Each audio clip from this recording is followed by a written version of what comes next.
Boa noite, amigos. Estamos iniciando agora, às 8 horas, o estudo do nosso livro Nosso Lar, psicografia de Francisco Cândido Xavier pelo espírito de André Luiz.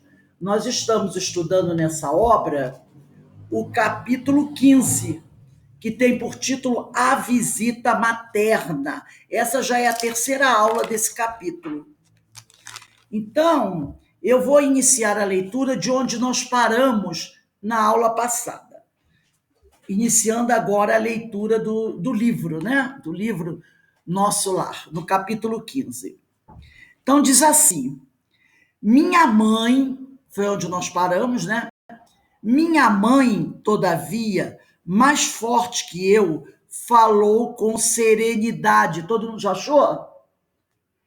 Que é sempre bom marcar onde a gente parou, né? Então tá lá. Minha mãe, todavia, mais forte que eu, falou com serenidade. Nunca saberemos agradecer a Deus. Tamanhas dádivas. O Pai jamais nos esquece, meu filho.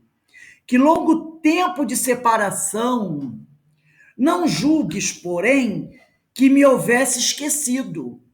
Às vezes, a providência separa os corações temporariamente, para que aprendamos o amor divino.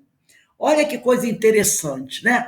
Ela diz aqui que, às vezes, a providência separa os corações temporariamente para que aprendamos o amor divino. Então, às vezes, precisamos ficar separados para darmos valor ao verdadeiro amor.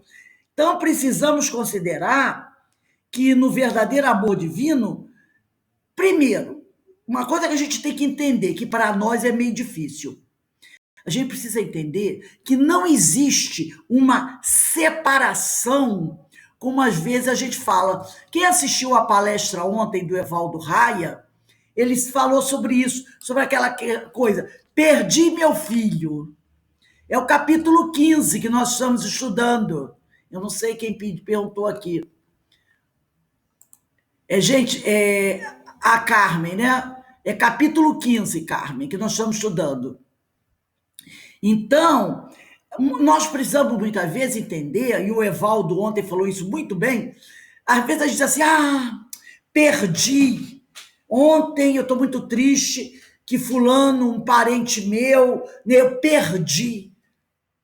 Então, quando a pessoa fala perdeu, parece, não é, que aquilo desapareceu, que vai se separar e que você nunca mais vai encontrar.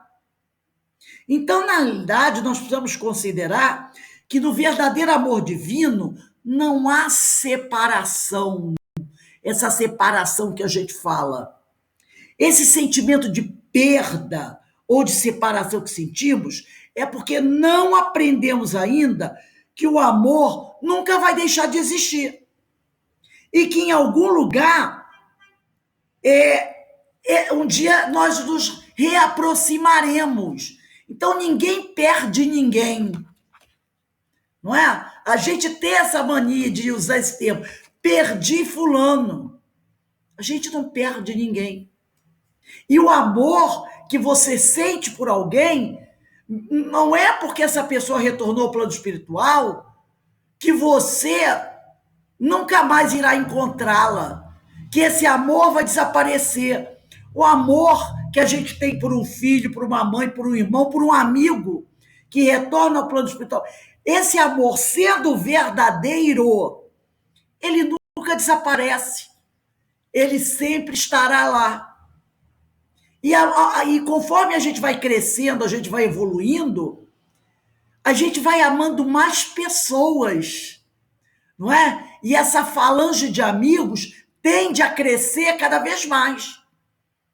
Então nunca haverá uma perda, uma separação. Tem um livro do Francisco Cândido Xavier, pelo Espírito de Emmanuel, chamado Calma. Nesse livro tem um capítulo chamado Relacionamentos. É um livrinho fininho, eu tenho, só que ele está lá na Casa Espírita. E o capítulo é O nome do livro é Calma, do Emmanuel, e o capítulo é Relacionamentos. E tem um trecho que diz assim: somente perde os seres queridos aquele que possessivamente os procura, quando se fazem distantes, porquanto quem ama, ama sempre, e de tal modo que ainda mesmo quando os corações amados se distanciam, o coração que ama prossegue amando-os e abençoando-os, sabendo conscientemente que, pelas forças do Espírito, jamais deles se afastará. Então, Emmanuel diz assim: somente perde, porque a gente fala isso, né? Perdi, somente perde os seres queridos aquele que possessivamente os procura. Então, a pessoa que tem aquela ideia de posse, né? É meu, é meu. Então, quando aquele ser se afasta, ou mesmo quando há uma separação, vamos pensar no caso de um casal. Há uma separação, a pessoa fica, né? Eu não aceito perder. Isso é tão evidente quando a gente vê certas tragédias, não é? Se não pode ser meu ou minha, não será de ninguém. É a posse. Agora, quando aquela criatura se afasta, ele não admite perder. Ele não admite perder. E aí ele procura possessivamente. Porque ele não sabe que, na realidade, se existe um amor, ele não perdeu aquele amor. Mesmo que o outro não o ame mais, mas ele continua amando aquela criatura. Ele continua amando uma criatura. E quer ver uma outra coisa interessante num relacionamento a duas pessoas? Podendo haver uma separação, mesmo que você não ame mais aquela pessoa da maneira como você amava antes, como seu marido ou sua esposa, você pode continuar amando-a como amigo. Entendeu? Você continua amando aquela criatura como amigo, porque aquela criatura foi importante para você. Às vezes você tem filhos com aquela criatura. Como odiar aquela criatura? Não é? Ela pode até não ter sido boa para você, mas ela deixou com você coisas importantes, deixou uma família com você, não é? Então haverá sempre aquele laço. Qual é o trabalho que você tem que fazer? É buscar amar aquela criatura como um espírito, como um irmão, ou como uma irmã. É tão bom quando tem esse relacionamento, né? Não, a pessoa não consegue mais viver junto, tem lá suas diferenças, mas você pode continuar amando aquela criatura como um amigo. Agora, se a pessoa é uma pessoa com aquela ideia possessiva, aí ela diz que perdeu. Eu perdi, né?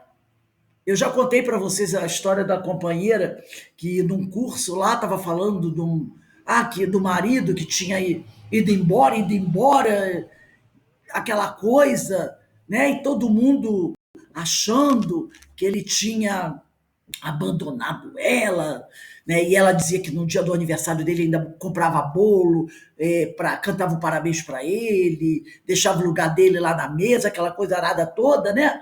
Mas ela falava de uma tal maneira, e às vezes eu colocava uma certa revolta, e todo mundo dando aquele aconselhamento: companheira, deixa para lá, se ele foi embora, conhecer outra pessoa, né? Assim, aí ela, quando ela percebeu, ela falou: não, ele não me abandonou, não. E ela dizia: ele me abandonou, aquela coisa toda, né? Ele não foi embora com outra pessoa, não, ele morreu. Aí todo mundo. Ela falava como se o cidadão tivesse feito as malas e ir embora. Ele me abandonou, ele não podia me abandonar. Entendeu? Meu marido, ele não podia me abandonar. E a criatura tinha morrido. E no dia do aniversário dele, ela comprava presente para ele. Ela fazia um bolinho, botava na mesa, cantava parabéns, Na mesa ela deixava o prato dele, todo dia quando almoçava, jantava com as filhas, aquilo tudo. Gente, o que é isso? Olha o processo obsessivo de encarnado para desencarnado. O pobre coitado não tinha paz. Então, aquela coisa possessiva, né? Tão possessiva que não admite nem que o sujeito desencarne. Eu fiquei com pena do espírito, Todo mundo coitado. ficou com pena, pensando até que ele estava vivo. E dando aconselhamentos para ela. E no final, né? Então, o coração que ama verdadeiramente, ele sabe que ele não perdeu. A outra criatura pode nem amar você mais, mas você continua amando. E isso é que é o importante. Vamos voltar ao nosso livro agora. Diz aqui, ó. Identificando-lhe a ternura, ele falando da mãe, né? De todos os tempos, senti que se me reavivavam as chagas terrenas. Olha só. Ao perceber que a mãe estava ali fazendo aqueles carinhos nele, né? Começa a despertar nele toda aquela dor, aquela tristeza, né? Identificando-lhe a ternura de todos os tempos,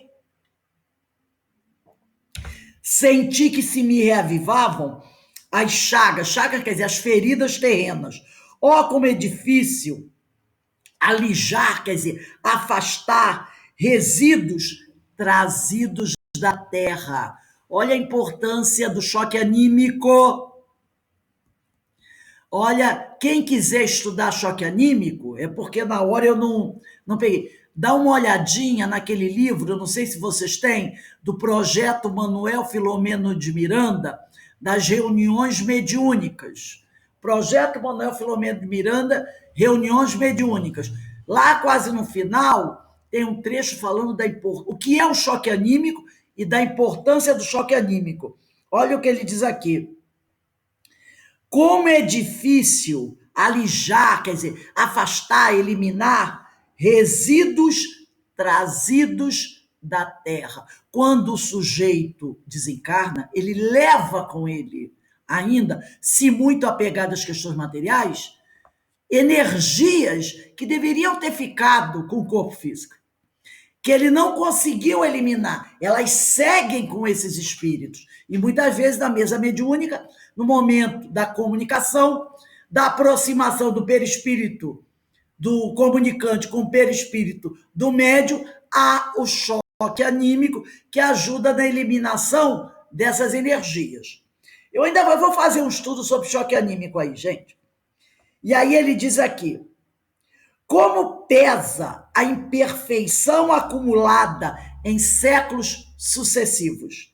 Quantas vezes ouvira conselhos salutares de Clarencio, observações fraternais de Lísias, para esquecer e renunciar às lamentações, mas ao carinho maternal, como que se reabriam velhas feridas. Do pranto de alegria, passei as lágrimas de angústia, relembrando exacerbadamente, quer dizer, exageradamente, os trâmites, os hábitos terrestres. Não consegui atinar, quer dizer, perceber que a visita da mãe dele não era para a satisfação dos meus caprichos, e sim preciosa bênção de acréscimo da misericórdia divina. Então, ele vai perceber aí que a visita da mãe dele, que era para ajudá-lo, né? Foi por esse o objetivo, estava trazendo para ele dificuldades. Vamos pegar o livro Caminho, Verdade e Vida, ou quem tem aí Deixa eu pegar aqui. Antes eu vou dizer aqui, ó. Ao ver a mãe, André retornou aos velhos hábitos de ressaltar a própria dor, né?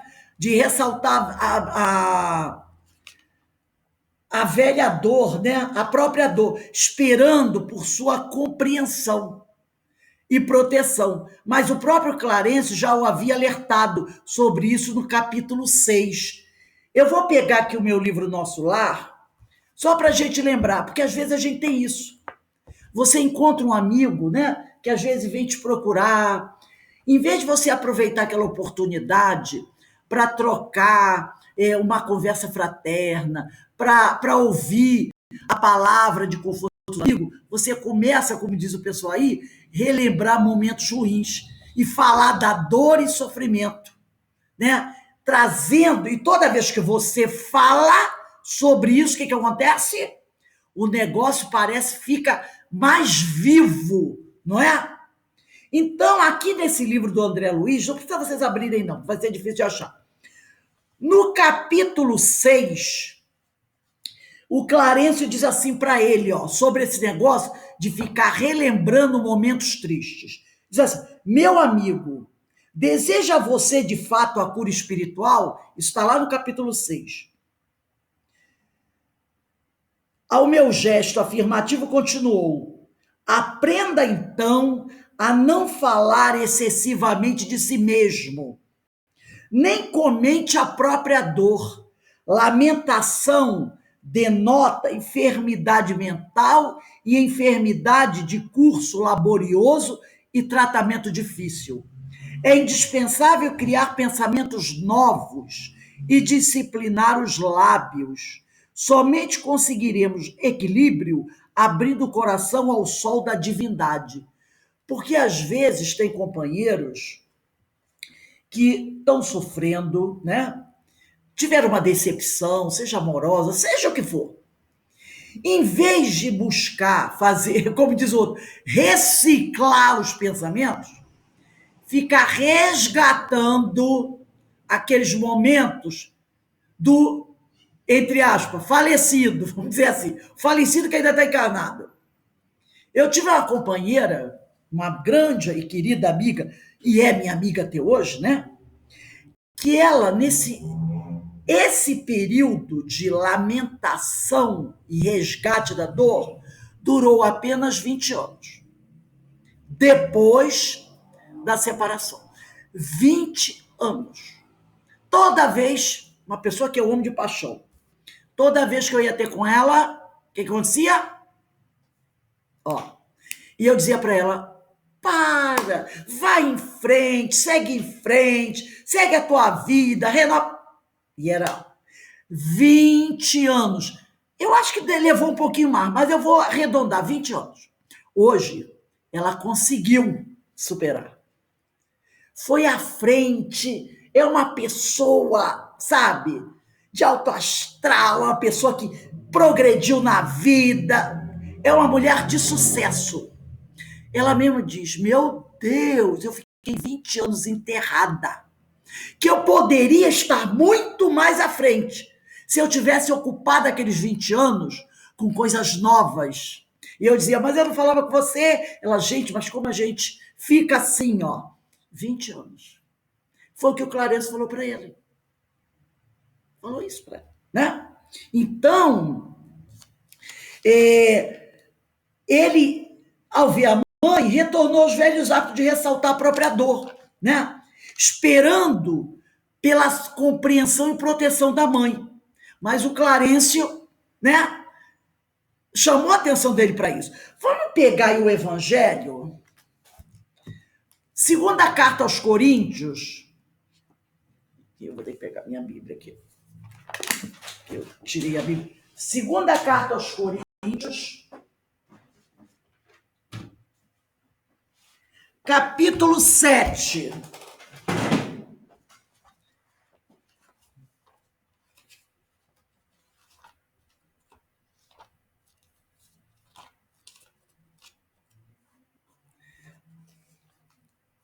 É depois da primeira carta.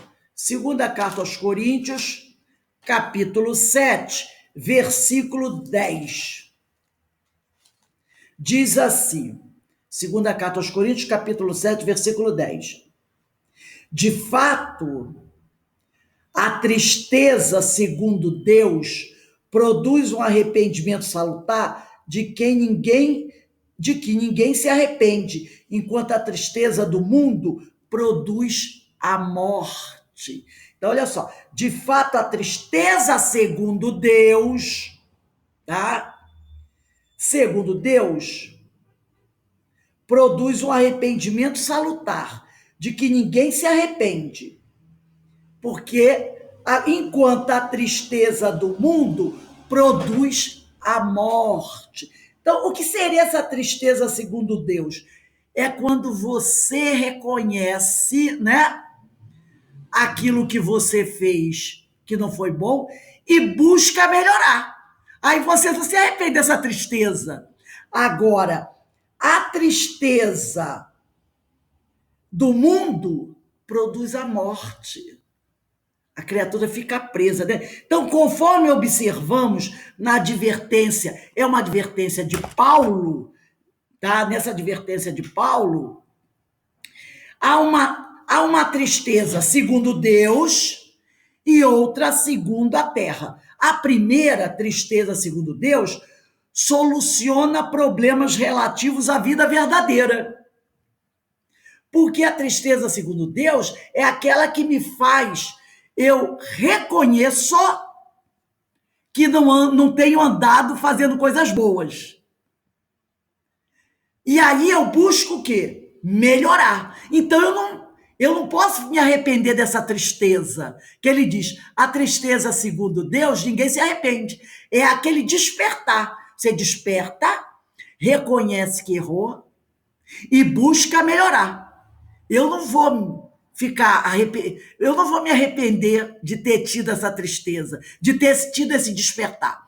Agora, a tristeza do mundo leva à morte. Ele diz aqui, ó, a primeira tristeza, que é a tristeza de Deus, soluciona problemas relativos à vida verdadeira. A segunda é caminho para a morte, como símbolo de estagnação nos desvios do sentimento. É aquela tristeza da lamentação. Você fica anos e anos lamentando por alguma coisa. E essa história que eu falei para minha amiga, foram 20 anos estagnada, verdadeiramente estagnada. Essa é como se fosse um caminho para a morte. Então, nós temos a tristeza na carência material, que é a tristeza do mundo, que é a tristeza segundo a terra, né? E aqui no livro que eu tinha pedido para vocês, Caminho, Verdade e Vida, capítulo 130, ou Cartas de Paulo, página 314. Cartas de Paulo, 314. Caminho, Verdade e Vida, capítulo 130. Eu vou inicialmente ler o primeiro e segundo parágrafo, que se refere à tristeza na carência material, que é a tristeza do mundo, que é a tristeza segundo a terra. Então diz assim, capítulo 130, Caminho, Verdade e Vida. Cartas de Paulo, página 314. Então diz assim, porque a tristeza segundo Deus opera arrependimento para a salvação, o qual não traz pesar, mas a tristeza do mundo gera morte. Paulo, segunda carta aos Coríntios, capítulo 7, versículo 10. Primeiro parágrafo. Conforme observamos na advertência de Paulo, há uma tristeza segundo Deus e outra segundo a terra. A primeira soluciona problemas atinentes à vida verdadeira. A segunda é caminho para a morte, como símbolo de estagnação dos desvios dos sentimentos. Era o que André estava fazendo. Estava relembrando os momentos da sua dor, do seu sofrimento. Então ele estava estagnando naquelas lamentações. Segundo parágrafo, muita gente considera virtudes a lamentação incessante e o tédio continuado. Encontramos os tristes pela ausência de dinheiro adequado aos excessos, vemos os torturados que se lastimam pela impossibilidade de praticar o mal, ouvimos os viciados na queixa doentia, incapazes do prazer de servir sem aguilhões, quer dizer, sem estímulos, que aguilhões são estímulos, né? Estímulos. Essa é a tristeza do mundo, que prende o espírito à teia de reencarnações corretivas e perigosas. Agora, nós vamos pensar na tristeza, na carência espiritual, tristeza segundo Deus. Vamos lá para o Caminho, Verdade e Vida, agora terceiro parágrafo. Raros homens se tocam da tristeza segundo Deus. Muitos poucos contemplam a si próprios, considerando a extensão das falhas que lhes dizem respeito, em marcha para a restauração da vida. No presente e no porvir, quem avança por esse caminho redentor, se chora, jamais atinge o plano do soluço enfermiço e da inutilidade, tá? Porque sabe reajustar-se, valendo-se do tempo a golpes benditos de esforço para as novas edificações do destino. Então existe a tristeza na carência material, essa tristeza do mundo, tristeza segundo a terra. Ah, porque está me faltando isso. Eu queria tanto ter um carro, eu queria tanto ter uma casa, eu queria tanto ter isso, eu queria tanto ter aquilo. E às vezes tem tudo o que precisa para viver, mas fica lamentando por outras coisas que não precisa. Existe a tristeza na carência espiritual, é a tristeza segundo Deus. É aquela tristeza que vai nos levar a observar a nossa vida, observar o nosso comportamento e procurar corrigir. E é dessa tristeza que Paulo diz que o homem jamais se arrepende, tá? Vamos seguir agora com o nosso livro aí do André. Vamos lá.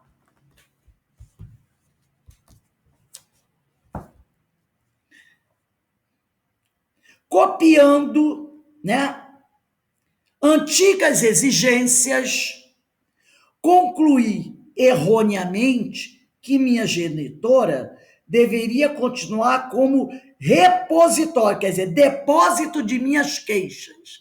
Ele achou que ela tinha que ficar ali ouvindo as lamentações dele. E males sem fim. Na Terra, quase sempre as mães não passam de escravas do conceito dos filhos. Raros lhe entendem a dedicação antes de as perder. Na mesma falsa concepção de outros tempos, descambei para o terreno das confidências dolorosas. Então ele aqui, ó, ele fazia isso com a mãe quando ela estava encarnada. Vivia reclamando da vida para a mãe. E agora ele está querendo continuar a fazer a mesma coisa. Minha mãe ouvia-me calada, deixando transparecer inexprimível melancolia. Olhos úmidos, aconchegando-me de quando em quando, mais estreitamente ao coração, falou carinhosa. Ó filho, não ignora as instruções que o nosso generoso Clarencio te ministrou. Não te queixes, agradeçamos ao Pai a bênção desta aproximação. Sintamo-nos agora numa escola diferente. Numa escola diferente, onde aprendemos a ser filhos do Senhor.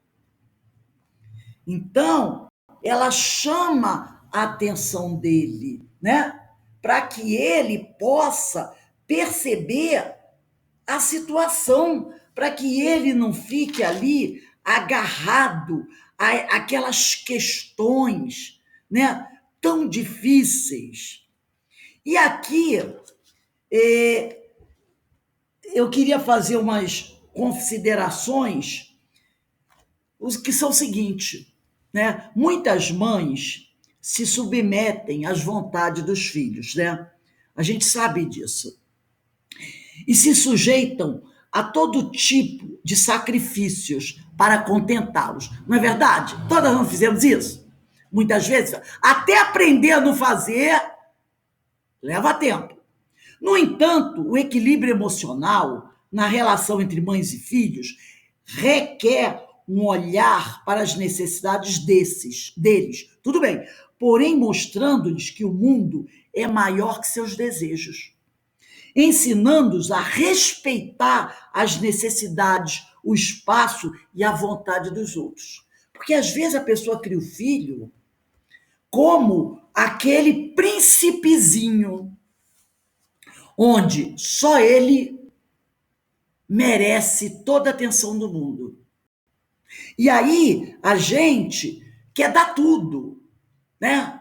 Quer cobrir o filho de todas as necessidades. O filho espirrou, você já chega lá. O filho tá com a carinha um pouquinho assim, você já quer resolver todos os problemas. Mas o equilíbrio emocional na relação entre mãe e filhos requer um olhar para as necessidades desses. Tudo bem, mas mostrando a esses filhos que o mundo é maior que seus desejos, né? Ensinando-os a respeitar as necessidades, o espaço e a vontade dos outros. E aí a gente poderia perguntar, de que maneira nós vamos verdadeiramente aprender a ser filhos do Senhor? Porque ao mesmo tempo nós somos mães, somos pais, mas também somos filhos, não é verdade? Somos filhos do Senhor. Como é que a gente vai aprender a ser filho do Senhor? Praticando o amor fraterno, compreendendo que somos todos irmãos, filhos do mesmo Pai, que ama a todos igualmente, não havendo privilegiados, porque às vezes a gente acha que nós temos que ser privilegiados. Nesse sentido, a minha felicidade é tão importante quanto a do outro. E a dor do meu semelhante dói tanto quanto a minha. Portanto, antes de ressaltar os meus dramas, devo perceber o sofrimento à minha volta, com olhos caridosos. Então, às vezes a gente chora, a gente reclama do mundo, mas parece que só a gente está sofrendo. Não é? Então, a gente muitas vezes tem que falar isso para os nossos filhos. Meu filho, minha filha, não é só você que sofre. Não é só você que tem necessidades. Existem outras pessoas que estão sofrendo.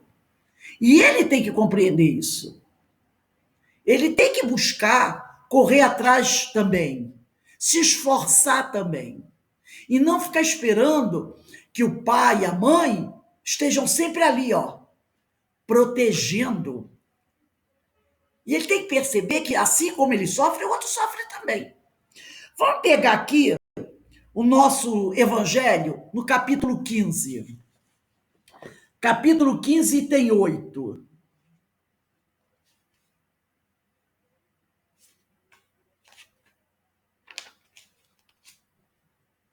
Lá no meio do item 8, eu não vou começar do início, não. No meio do item 8, diz assim: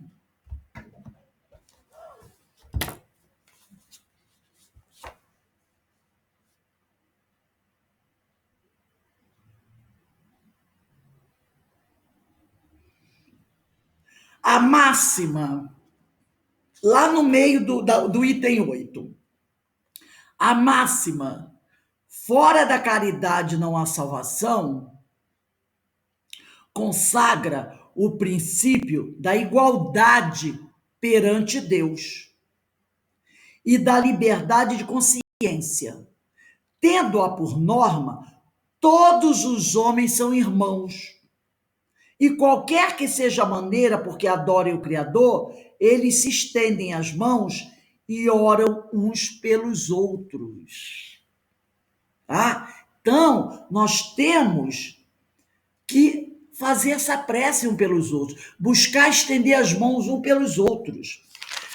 Vamos dar uma olhadinha também, nesse mesmo capítulo 15, vamos voltar um pouquinho no item 3. Primeiro parágrafo do item 3. do capítulo 15. Toda a moral de Jesus se resume na caridade e na humildade, isto é, nas duas virtudes contrárias ao egoísmo e ao orgulho. Em todos os seus ensinos, ele aponta essas duas virtudes como as que conduzem à eterna felicidade. Bem-aventurados, disse os pobres de espírito, isto é, os humildes, porque deles é o reino dos céus. Bem-aventurados os que têm puro coração. Bem-aventurados os que são brandos e pacíficos. Bem-aventurados os que são misericordiosos. Amai o vosso próximo como a vós mesmos. Fazei aos outros o que quererias vos fizessem. Amai os vossos inimigos, perdoai as ofensas, se quiserdes ser perdoados. Praticai o bem sem ostentação. Julgai-vos a vós mesmos antes de julgardes os outros. Humildade e caridade, eis o que não cessa de recomendar e o de que dá ele próprio o exemplo. Orgulho e egoísmo, eis o que não se cansa de combater. E não se limita a recomendar a caridade, põe-na claramente em termos explícitos como condição absoluta da felicidade futura, né? Então, a gente tem que perceber, né? Como diz ela aqui, ó, agradeçamos ao Pai a bênção desta aproximação. Sintamos agora numa escola diferente, onde aprendemos a ser filhos do Senhor. E muitas vezes a gente está muito preocupado só com o nosso problema pessoal. E esquece que tem gente sofrendo à nossa volta.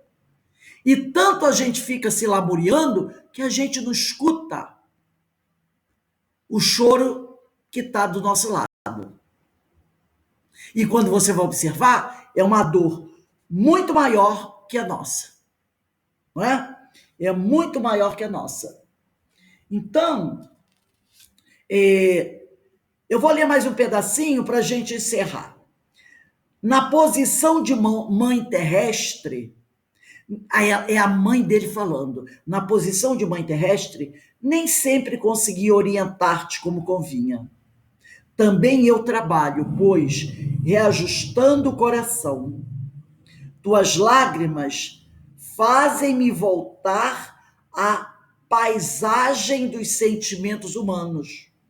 Alguma coisa tenta operar o retrocesso de minha alma. Percebe como ele aqui, nessas lamentações, ele está começando a prejudicar até a mãe dele. Ele está prejudicando a mãe dele, porque ele se lamenta tanto que ela está começando a sentir coisas que ela não sentia tanto antes, né? Quero dar razão aos teus lamentos, erigir-te um trono, quer dizer, edificar-te, qual se foras a melhor criatura do universo. Mas essa atitude, presentemente, não se coaduna, quer dizer, não combina com as novas lições da vida. Esses gestos são perdoáveis nas esferas da carne. Aqui, porém, filho meu, é indispensável atender, antes de tudo, ao Senhor. Então, ela diz, lá na terra, até se justifica você ficar se lamentando, mas aqui não. Aqui, nós não podemos nos dar a esse luxo de ficarmos nos lamentando. Aqui, nós temos que atender, antes de tudo, ao Senhor, né? Então, a gente poderia, para encerrar, dizer, com o peso dos erros cometidos na educação de seu filho, porque ela agora está reconhecendo que ela também errou na educação do filho dela, né? Com o peso dos erros cometidos na educação de seu filho, a mãe de André, que na vida carnal proporcionou-lhe grandes facilidades, agora procura reorientar seu próprio comportamento no plano espiritual, no sentido do amor fraternal que não distingue o seu filho dos demais. Então, ela agora está querendo mostrar para ele o seguinte, que ela tem que olhar para ele não como aquele filho, meu filho da terra. Ela tem que olhar para ele como um irmão. Que, na realidade, toda ela, no intuito da colocação como mãe, ela não tem mais um filho só. Todos os que sofrem são filhos dela. Todos os que sofrem são meu irmão. Lá na terra, era o meu filho. Ela não tinha olhares para outros. Mas agora, ela tem que entender que ela não pode se preocupar apenas com ele. Que existem outros. E ele precisa entender isso. Agora, o interessante é quando a gente entende isso ainda na carne. Porque, às vezes, a pessoa fica muito preocupada, meu filho, minha filha, meu filho, minha filha. E a gente deixa de atender a outros que têm necessidade. Então, na realidade, a gente tem que entender que a gente vive num mundo onde somos todos irmãos. Não é? Então, eu não posso ficar fechado no meu mundinho, do meu filho e da minha filha. Eu tenho que olhar para todos. Eu não posso dar tudo para o meu filho e não tirar nada para o outro. Ah, meu filho está precisando. Ah, meu filho está precisando. Ah, meu filho está precisando. Entendeu? E muitas vezes a gente faz isso. A gente super protege os filhos, como se eles fossem os seres mais importantes do universo, e não ensina a eles que existem outros que merecem ser ajudados também. E agora, ela, enquanto encarnada, ela não conseguiu ensinar isso ao filho. Agora ela está mostrando para ele. Tipo assim, meu filho, não é só você que sofre. Há vários outros que sofrem. E a sua dor não é a maior nem a pior dor do mundo. Então, nós temos que olhar para os outros também. Isso é uma lição muito importante para todos nós. Porque às vezes a gente vê um filho fazendo algo errado e você fica, de certa forma, alimentando aquilo. Alimentando aquilo, alimentando aquilo. Não deixando que o filho cresça, que o filho se vire. E o dia que a gente não tiver mais aí para socorrer, como é que vai ser? Como é que esse filho vai se virar? Se você deixou ele ali, debaixo, né? Sua proteção. Olha a situação de André. Quando ele viu a mãe, voltou aquela situação de antes. A tal ponto que ela está se sentindo até começando a ser prejudicada. Ela diz, não é assim, não é assim. Né? É aquela posição de egoísmo. Né? Ele tem que, ao ver a mãe, ele está tendo uma oportunidade, né, de falar coisas boas com ela, falar do progresso dele, mas não. Ele voltou à choradeira, à lamentação do passado. Isso é altamente prejudicial, né? Então, que a gente, até aqui estando encarnado, a gente evite isso. Tudo bem, de vez em quando você encontra um amigo e você está por baixo, aí você vai falar, conversar com ele das suas dificuldades. Mas não fazer isso um hábito, né? Porque, infelizmente, tem pessoas assim. Quando você encontra, ela sempre vem para falar que eu estou sofrendo, que eu estou sofrendo, que eu estou sofrendo, que eu estou sofrendo. E quando você fica ali, às vezes, ouvindo muito, sem dar uma palavra, minha amiga, ou meu amigo, vamos mudar um pouquinho, né? Os seus pensamentos, vamos tentar fazer coisas novas, você também alimenta aquela posição daquela pessoa. Então a gente tem que estar atento a isso, né? Porque em vez de ajudar, a gente estará prejudicando. Alguém gostaria de falar alguma coisa sobre esse assunto, sobre esse tema? Ô, Rose, você trazendo né, abordando dessa maneira, eu me lembro do livro, né, Meus Filhos São Espíritos. Então, a gente tem que ter esse olhar, né, de que cada um está no seu caminhar, mas em ser pai e ser mãe também exige muito de cada um, muita coisa, né?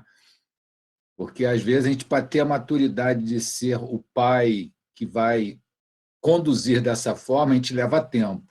Precisa de maturidade. Às vezes a gente atinge esse entendimento depois que nossos filhos já estão crescidos, né? Porque a própria vida vai nos ensinando a ser pai e mãe, mas nunca é tarde de a gente ter uma postura de poder orientar, né? E aí, na véspera dos Dia dos Pais, esse tema é bem bom, né? Chega, porque o ato de ser pai e ser mãe é uma prova e tanto, não é mole, não. A gente está falando mãe aqui por causa da mãe do André Luiz, mas vale para o pai também. Né? Até porque quem é mãe hoje será pai amanhã. E mesmo você falou, Alberto, quando nós fazemos esse aprendizado quando nossos filhos já são adultos. Mas não nos esqueçamos que na próxima reencarnação passaremos por isso. Então, fazendo o aprendizado hoje, já nos ajuda na próxima não cometer os mesmos erros que estamos cometendo agora. Enquanto estivermos encarnados, nossos filhos estarão aí. Tem os netos também, que muitas vezes, né, o pai fez com os filhos e vai fazer com os netos. Essa situação de superproteção. Que vai Porque fazer. como nossos filhos são espíritos, nós também somos espíritos, né? E tem Estamos também no aprendizado. Então, às vezes, para a gente atingir o patamar de um pai, de uma mãe que vai ter, né, o bom senso, você, como espírito, tu vai adquirindo também gradativamente esse entendimento, né? Então, e aí agora a gente não pode se arrepender. A gente faz, quando faz por amor e sabe que fez por amor, então está tudo certo. E vai se corrigindo, né? Agora, tem aquela frase que o pessoal diz aí, que é um absurdo, é horrível, né? Que os avós estragam os filhos, os netos. A gente tem que tomar muito cuidado com isso. Porque tem Parece gente que que não vai tem nessa, né? compromisso, né? Os avós estragam os filhos. Avô foi feito para estragar os filhos, os netos. Não, não. Não é? Da mesma maneira, temos que ser com os nossos netos. Porque você pode hoje ser avô dele, mas pode ser que numa reencarnação anterior você tenha sido pai ou mãe dele. E talvez não um bom pai, não uma boa mãe. E agora, aquele espírito vem como seu neto. Então, enquanto neto, você tem que fazer por ele o que você não fez quando você talvez tenha sido pai dele ou mãe dele. Porque a maioria das pessoas reencarnam nas mesmas famílias, exceto algum outro caso. Então, às vezes, os nossos netos hoje foram nossos filhos do passado. Então, quando você diz assim, a pessoa diz, avô e avó foi feito para estragar os netos, você poderá estar caindo no mesmo erro do passado, quando você foi pai e mãe e não soube educar. E agora vem como neto, eu vou fazer, dar toda a liberdade para os meus netos. Você estará cometendo o mesmo erro do passado. Então, eduque-se os netos, como se educou seus filhos. Logicamente, você tem que respeitar os pais, mas busque dar uma educação. Porque a gente tem que pensar nisso. Eu deseduco meu neto e eu posso ter, esse neto pode ter sido meu filho, que eu não eduquei. Talvez por isso é uma criança, às vezes, tão sem educação, porque pode ter sido falha minha enquanto pai ou mãe. E eu agora, como neto, como avó, posso estar deseducando novamente, quando eu deveria estar educando. Então a gente tem que ter esse olhar sobre os netos. Podem ter sido nossos filhos. que hoje vêm como nossos netos, na nossa responsabilidade de buscar educá-los como talvez nós não tenhamos educado quando filhos nossos. Então, essa frase é horrível. Ah, avô e avó é para deseducar. Você pode estar caindo num segundo erro, que terá consequências no futuro, né? Então, nós vamos encerrar aqui a nossa reunião. Quero desejar aqui um feliz Dia dos Pais para todos os pais do nosso grupo, que nós conhecemos, né? E pedir a Deus que nos faça refletir sobre isso. Nunca é tarde para aprender a ser um pai e ser uma mãe, nem saber como agir. Já que somos espíritos imortais, ainda teremos muitas famílias, né? Sob nossa responsabilidade ao longo da eternidade. Então, para a gente encerrar aqui, eu vou pedir para nosso companheiro Alberto fazer a nossa prece de encerramento.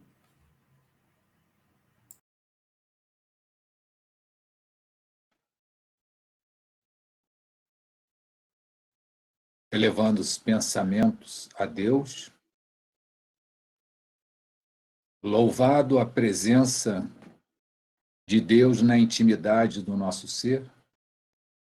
Agradecemos, Senhor, por todas as dádivas, por todas as bênçãos. Obrigado pela oportunidade desses estudos, tão necessário para o nosso aprimoramento moral,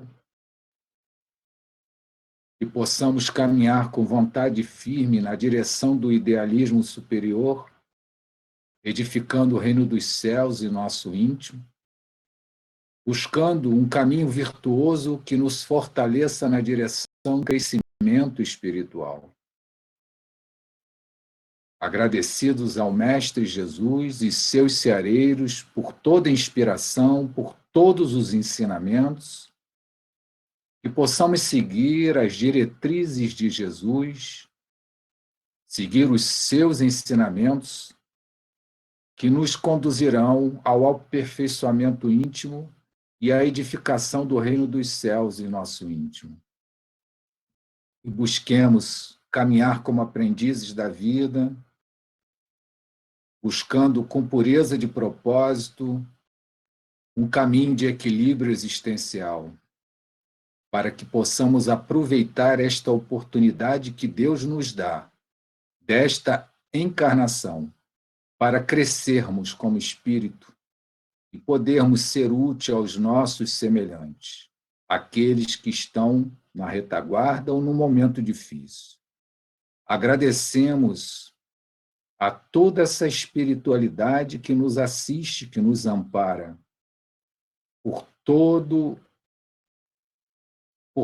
auxílio que nos oferece, por toda a inspiração que nos permite termos o melhor caminho, termos o entendimento esclarecido, ampliado, e que possamos, junto do Pai Celeste, do Mestre de Luz e dessa espiritualidade amiga, seguirmos sempre no nosso caminho como semente de mostarda, que esta semente está dentro de nós, pequena, esperando que se frutifique e floresça, que floresça e frutifique, e que possamos cuidar do nosso campo interior, lavrando, pegando na charrua e preparando o nosso solo interior para que todas essas potencialidades possam florir, possam germinar, possam frutificar, e junto do Pai, do Cristo, seguirmos o nosso caminho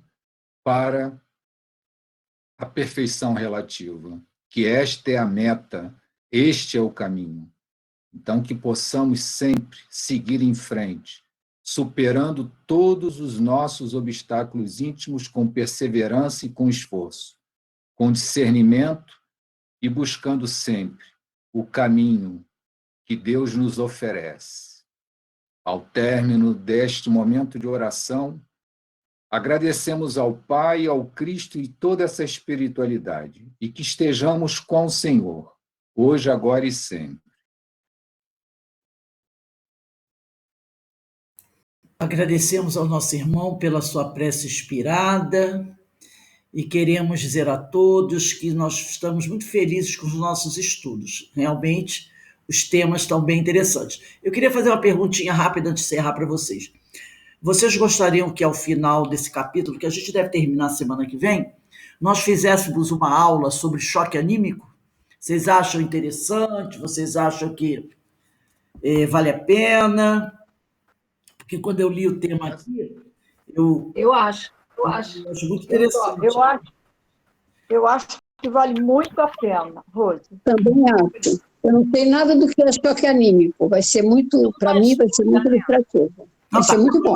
Semana que vem eu devo encerrar esse capítulo, aí depois do encerramento desse capítulo, antes de estudar o próximo, a gente faz uma aula sobre choque anímico, tá? Porque conhece, quem trabalha em mesa mediúnica, é sempre... Né? E ter esse conhecimento também é muito bom. Até para que a gente aprenda a não precisar dele quando chegar ao plano espiritual. Né? Porque o ideal é esse. Então tá, meus amigos, um bom fim de semana. Rose, já temos as epístolas aí, né?